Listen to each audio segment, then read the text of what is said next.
If you're hurt, injured, don't waste time. Gary Johnson cries for every dime. Welcome to Simply the Law of Life, a program created by attorney Gary C. Johnson. Simply the Law of Life provides free legal advice and encourages happiness and quality of life. Now, here's Simply the Law of Life with Gary C. Johnson and Keith Casebolt. Hello, everyone. Welcome into the new Gary C. Johnson show, Simply the Law of Life, right here from Studio A at Creative Media. Good to see you, friend. Wonderful. You need to tell them who in the world is Creative Media. Well, a new little company here in Lexington that's got this studio that's doing the shows with you, and I'm just so happy to be a part of it. Actually, it's Keith's business. He does a fantastic job. I just thought I'd let you guys know. Thank you for the plug. I greatly appreciate it. It's good to see you this week. It's wonderful to be seen, trust me. Hey, guys, gals, isn't it wonderful to be seen? Anywhere, right? Woo-hoo. No criticizing, condemning, or complaining, right? You're all living up to the 4 agreements, I'm sure. I want to talk to you about that tonight a little bit, some of that stuff, because, as we struggle, Keith and I do, to try to come and make some sense out of this life, and especially our own, and we share with you what little we know or what little we think we may know, which we may be wrong on every bit of it, as I've said before. It's just the way it is. We go on and on and on. So tonight, I'm going to talk to you quite a bit about that little voice again in your head. That voice that will take something that's happened to you 30, 20 years ago and play it over and over and over in your brain like a recording. I'm not an expert or a specialist in how you deal with that. But what I can say to you, try to talk to that voice to see if you can reason with it. And say things to it like, why are we playing this over? There is no threat to us. Your job is my survival, and I understand why this is a big deal. Just talk to it as though it's a separate. Name it. Name that voice. Name it your name. Call it you, whatever. But say to it, why are you doing this? Why are you playing this over and over? Why are you making me feel bad?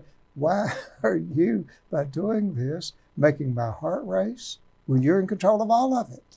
You know, Gary, last week we had Kathy Sizemore on with us, and after the program was over, I was speaking with Kathy, and she said, I hope I said something that would help. I said, Kathy, I've been doing these shows for 22 years because it's therapy for me. I said, you figured it out. You were able to overcome the voice and those sayings that she had when life gets in the way. And, is it too late for me now? And all those things that were being said, she overcome it. And her tool was she had a vision. She could see herself doing it. That's critical. Once you see yourself doing it, I'm convinced your subconscious will help you get that. And the other one is from early on. She actually talked to that voice. And I'm no specialist. I'm just a person like Keith and I were struggling on our own. But these little things I'm saying to you, I hope you will at least try them to see if any of them, these little techniques, work for you. If they do, share with us at GaryCJohnson.com and let us know. Yeah, and we'll be very happy because we'll know we've touched somebody's life. After Kathy's appearance last week, we've got more emails. We'll talk about them next week in our next show. Mm-hmm. But we do want you to share those stories. Okay, let's go to the computer, guys. There's our number in case any of you have been run over and hurt real bad or whatever. Just give us a call. There's our Lexington office and the number. Again, GaryCJohnson.com. If you want to email me direct, put Gary@GaryCJohnson.com. Now, remember over the years, my friends, how many times I've talked to you about Dale Carnegie, How to Win Friends and Influence People, which I've always said should have been named How to Be a Better Human. And you don't criticize, condemn, and complain. And remember, I talked to you about this little book, The Four Agreements, where that you try to be impeccable with the word, you don't assume anything, you never take anything personal, and you only worry about doing the best you can do. All of those were wonderful in one sense, except they were too early. And what do I mean by too early? First, I should have done my research and taught you how to help yourself deal with that inner voice, because that inner voice that we have, my friends, is the thing that will prevent you from doing the no criticizing, condemning, and complaining, and the four agreements. So your point is, with the book, The Chatter, after you've been able to make friends with the inner voice, and after you can become a tag team and you're on the same side, then the Dale Carnegie book, then the four agreements, and all those you can utilize much better because you can make them work. You don't have it fighting you and saying to you, this is crazy stuff. I can't believe anybody would talk that stuff. You know, it's amazing the things that inner voice will come up with to interfere with making you more content and more happy. It is infinite, the things it can come up with. As Keith and I both know. We've lived it, haven't we, Keith? Oh my goodness. Yes. And you know, that's part of it. You know, back last week we were talking about, you deal with people who have bones broken, their bodies broken, but you figured out along the way, how do you help them with the inner voice and the mental aspect of things going wrong in their life? And that's one of the reasons you started doing the program. And that's one of the reasons I really have gone to a great extent to talk to you about that little voice in your head. You can't shut it up. I used to think you could fight it. You can't. I was wrong. But you can reason with it, and you can elicit its aid and help to help you. I'm convinced of that. Just give it its own name or whatever, or call it your name, or call it you, but discuss the things that is, and when it tells you to do something stupid, ask it. Say, hey, Gary, why are you asking me to do something that dumb anyhow? Gary, let's talk about this. I was talking to you off camera. I said, you know, Gary, one of my fears, I have a fear of flying. And Gary said, well, once the plane takes off, really, what can you do about it? And I got to thinking about it. Nothing, because I don't know how to fly a plane. You can't get off. And you were like, well, in that case, just sit back and enjoy the ride. And not just that, say to yourself, say to Keith, say, hey, Keith or Casey or whatever you call it, there's not a thing in the world we can do about this. Let's just sit back and try to see if we can get us a little something to drink here or something to eat from these people and enjoy this ride. There's nothing we can do about it. Yeah. But have that conversation. And you're right. All that fear goes away. The sweaty palms, the nervousness, the heartbeat, it all stops when you do that. Just try it, my friend, and let me know if it works in any way for you. GaryCJohnson.com, Gary@GaryCJohnson.com. Now, let's go to the computer, folks. I'll share some things with you. How many of you have had that little voice that tells you being positive is a joke? Just look around what's going on.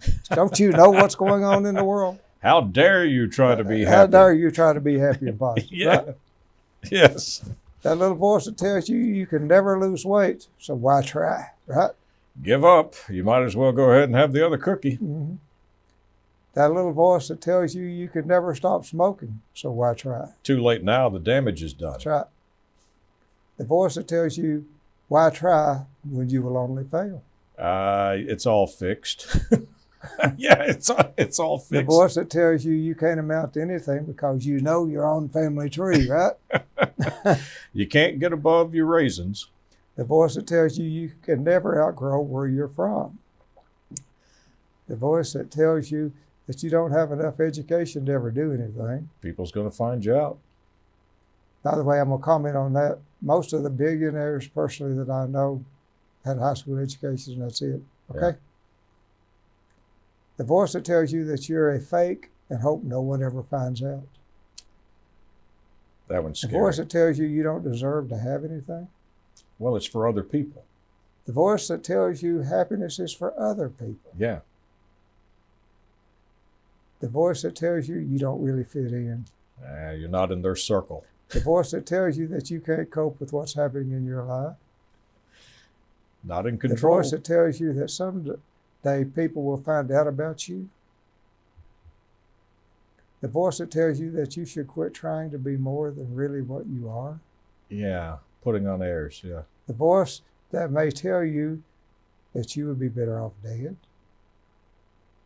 The voice that tells you to stop pretending you know you can't do it. The voice that tells you, why would you ever think people like you would like you? They're just saying it to your face. The voice that tells you that you just aren't smart enough. Yeah. The voice that tells you that at your age you cannot learn. The voice that tells you that you can never change. The voice that tells you that even if you do change, people will still know the truth that you aren't worthy. The voice that tells you you don't deserve what you have, you just got lucky. Yeah. That's a good one, isn't it? The voice that tells you that people are talking behind your back. As soon as you leave the room, The voice that tells you that in reality no one likes you.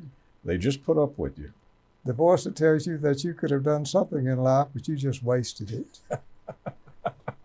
The voice that tells you that at your age, you're out of time, you can't do anything. It's over now. The voice that tells you to be afraid of failure. The voice that tells you to be afraid of being talked about. The voice that tells you to be afraid of having your feelings hurt. No one wants their feelings hurt. The voice that tells you to be afraid of living your true life. The voice that plays over and over in your mind a catastrophic event that you survived. Okay, let's go off the computer. We're going to talk about this for a second. Those are all pretty severe. The last one doesn't apply, okay? Okay. It's not part of you. Now, we've talked about the struggles of life that Keith and I have had, that we have our own struggles and we have our own voices that we've had to deal with. Since we've got into all of this over the years, Keith has learned how to deal with his inner voice. So I told Keith to write down the things in the past that had been in his voice, that inner voice, about him, so that we could share them with you. And Keith, where did all but that last one of these things come from? Well, it came from a lifetime. I mean, I was laughing as you were reading some of them because I was sitting here thinking, that's totally insane that you would say those things to yourself. And you did. And I did. On a constant basis, I would say those things. In fact, I can't tell you how many opportunities or how many times I could have done things that because I was saying those phrases, I didn't do it. I chose not to because fear of failure, fear of being criticized, all of those things. And, you know, people may be watching right now and say, oh, come on, are you telling the truth? I'm telling you the truth. That's why I was laughing, because I have stopped saying those things thanks to the talks that you and I have had. And now I find them hilarious. They're not sad to me. They're almost funny that any individual would say those mean-spirited things to themselves. And they do all the time. And my friends, you're saying it to yourself. And that's just the tip of an iceberg of what we've put up there. I guarantee you that you guys collectively could come up with thousands of mean things that your inner voice has said to you to try to keep you from feeling good, to try to keep you from being happy, to try to keep you from going forward. because you haven't made friends with it. Now, Keith, what's the difference once you make friends with that inner voice? I'll tell you what the difference is. About 6 or 8 months ago, Gary and I were talking, and I said, I wish we had a nice studio or a nicer studio we could do your show from. I wish we had one. I wish somebody would build one. And Gary looked across the desk at me and said, why don't you do it? Why are you waiting for somebody else to do it? Why don't you go do it? Now, before, I would have never dreamed of it because that was for somebody else. It would be somebody else to build the studio, somebody else to have the studio or the company. But you challenged me and said, you're the one that brought up the idea. Here we are in the beautiful building that Gary has, and Gary said, do it. So we put in creative media in this studio, but I would have never done it had you not challenged me and said, why do you keep looking for somebody else to do it? But how did you deal with your inner voice? That's what these folks need to know. Well, the way I dealt with it, after we started talking about this chatter, I thought, you're right. I got to make friends with this thing. So a lot of my golfing buddies call me Casey. KC for Keith Caseball. So I took the name and I started calling the inner voice Casey. And every time one of those negative things came up, I said, Casey, surely we don't believe that. Casey, surely we know that's not true. Casey, what if we work together on this? Maybe we could do it. Hey, Casey, we've got an idea and we've got a dream. Let's start putting the pieces together and the puzzle together, and we can do this. Gary, it's amazing. I can't tell you of a negative thought that I've had in the last 6 months to a year. You hear that, my friends? If Keith works for him, probably work for you. Give it a try, because it is so critical. We are never going to achieve the goal for this year of being happy until each and every one of you makes peace with that voice in your head. Because you cannot be happy if you are at odds with that voice in your head. It will make you feel bad. It will get your attention. So give it some respect, deal with it, talk to it, understand it's there, and you cannot do anything about the fact it's there. It's intelligent. That voice is. 95% of all your intelligence is at its control, not your conscience, but it is. You have a problem, ask its help, then go take a nap. It'll figure it out for you. That's what Einstein did. Every time he had a real serious thing he couldn't figure out, he'd say to that inner voice in his head, I need to figure this out. Give it to him. He'd go take a nap. Come back, he'd have the answer. I got to tell our friends something. Gary was real kind because he only put up the nice things that I said. There was more on that list that were so mean. He said, I'm not even going to use those. So, and Gary, you and I were talking the other day, and you may have heard this on the news about the young man. I think his mother was a senator or something, but on New Year's Eve, he took his life, and he had sent a message to his mother and father that said, tonight the voice won.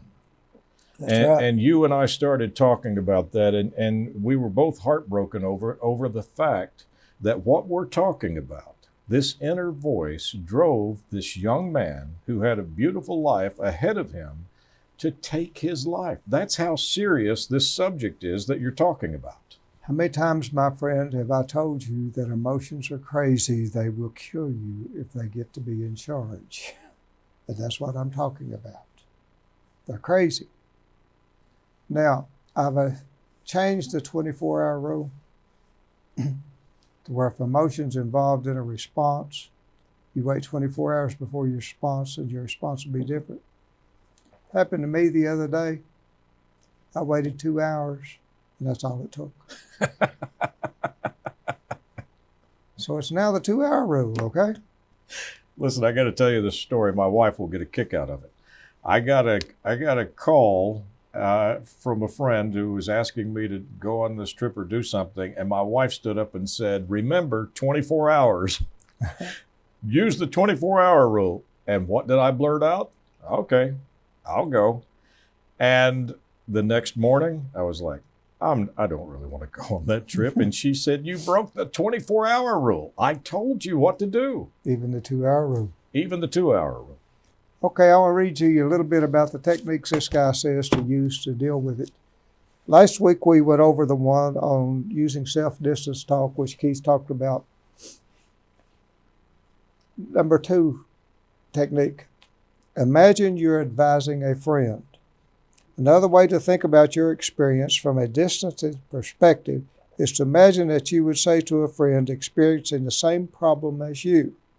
Think about the advice you'd give that person and then apply it to yourself. Number 3, broaden your perspective. Chatter involves narrowly focusing on the problems we're experiencing. The natural antidote to this involves broadening our perspective. To do this, think about how the experience you're worrying about compares with other adverse events or others have endured. How does it fit into the broader scheme of your life and the world, where other people you admire would respond to the same situation? Now let's go back to the first one that you read there about advising a friend, because you've told us here on this program, emotions are crazy, right? Mm-hmm. Well, think about it. All of us. A friend can come to us over money problems. We know what to tell them. They can come to us over health issues, how to get healthy. We know what to tell them. They can have relationship problems. We can give them the best advice because there's no emotion involved. Is that right? That's right. And if you can do that and make that imagination thing in your thing, what would I tell my friend to do in this situation? Then do it. Then you have made that is a way to help control that inner voice. And that's what we're talking about here. Ways to help control it, to keep it from taking you down. Let me read you another one. Reframe your experience, the thing that's going on in your mind, as a challenge. The theme of this book is that you possess the ability to change the way you think about your experiences. Chatter is often triggered when we interpret a situation as a threat, something we can't manage. To aid your inner voice, interpret the situation as a challenge that you can handle. For example, by reminding yourself that you've succeeded in similar situations in the past, or by using distance's self-talk, which is calling it by name and discussing it with it. In other words, reframe the threat that's scaring you, that's causing you the problem, not as a threat, but as a challenge. Now, next, normalize your experience. Knowing that you're not alone in your experience can be a potent way of quelling chatter. There's a linguistic tool for helping people do this. Use the word you to refer to people in general when you think and talk about negative experiences. Doing so helps people reflect on their experience from a healthy distance and makes it clear that what happened is not unique to them, but characteristic of being a human being. So we just say thousands of people have encountered this same problem, and they've overcome it, and you can too. The last one I want to read to you is this one. Well, no, he says also you can engage in mental time travel. How many times have I said to you folks, when something's really bothering you, ask yourself, is this going to bother me 5 years from now? How about 6 months from now? Maybe how about next week? Well, this is what he says. Engage in mental time travel. Another way to gain distance and broaden your perspective is to think about how you'll feel a month, a year, or even longer from now. Remind yourself that you'll look back on whatever is upsetting you in the future, and it'll seem much less upsetting, and it will. So, doing so highlights the impermanence of your current emotional state. It shows that it's going to go away. So right now you're saying to us, on this very date, try to think of what was bothering you a year ago. Odds are you can't remember. How about last month? Yeah. You're not going to remember it. Last one. Change the view in your mind. As you think about a negative experience, as that chatterbox is making you do it, visualize the event in your mind from a perspective of a fly on the wall peering down on the scene. Try to understand why your distant self is feeling the way it is. Adopting this perspective leads people to focus less on the emotional features of their experience and more on reinterpreting the event in ways that promote insight and closure. You can also gain distance through visual imagery by imagining moving away from the upsetting scene in your mind's eye, like a camera panning out until the scene shrinks to the size of a postage stamp. Think about the power of that. Huh? So you're basically saying when you remove yourself and you're looking at it, it's easy to sit back and go, these actions you are see not... that scene happening, that bad thing that you keep thinking about over and over, then you move back and you move back and you move back until it's just a little bitty thing. And it puts it in perspective, correct? And that's the purpose of it, is put it in. Just remember, folks, the whole purpose of this year is to try to figure out a way to have some happiness. And the reason I've wasted so much of your time, those of you that are kind enough to stay with us through this, is to hope that you can use some of these tools to deal with that voice that causes us all of our problems. What did I say? Yep, all of our problems. We are our own worst enemy. You need to make that enemy a friend. And what we have found out, Gary, no one is immune to this. Not all of the people that came before us, not the people who's going to come after us. They're going to all have to deal with it. Now, the one thing that we do want you to do is to reach out. Gary at GaryCJohnson.com. If you've got a compelling story like Kathy Sizemore had, we'd like to hear about it. Or if something we've said on this show has made a little bit of difference in your life, positive that is, let us know. I'm just kidding. Either way, I'd like to know, because we may just, Keith? They may not even be anybody watching, huh? Well, according to the emails, after we read the emails, I told Gary, I said, you know what, I realize now we all need each other more than I ever dreamed. We need the support of everyone around us. So I think we'll hear some good stories. Remember, it's just life, and we're living life to the best of our ability. Keith and I have the same exact struggles that you've got. We have done a lot of research to try to figure out how to better deal with those struggles. We're trying to share what little we think we may have learned from you, and hopefully we did. Thank you so much for tuning in. Simply the Law of Life. As always, Gary and I look forward to seeing you next week at this same time. Thank you for watching Simply the Law of Life, a program created by attorney Gary C. Johnson. Until next week, may you be safe, blessed, and happy. If you're hurt, injured, don't waste time. Gary Johnson cries for every dime.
Welcome back to Simply the Law of Life. What a wonderful guest Kathy Sizemore was. Yay, Indeed. wonderful lady.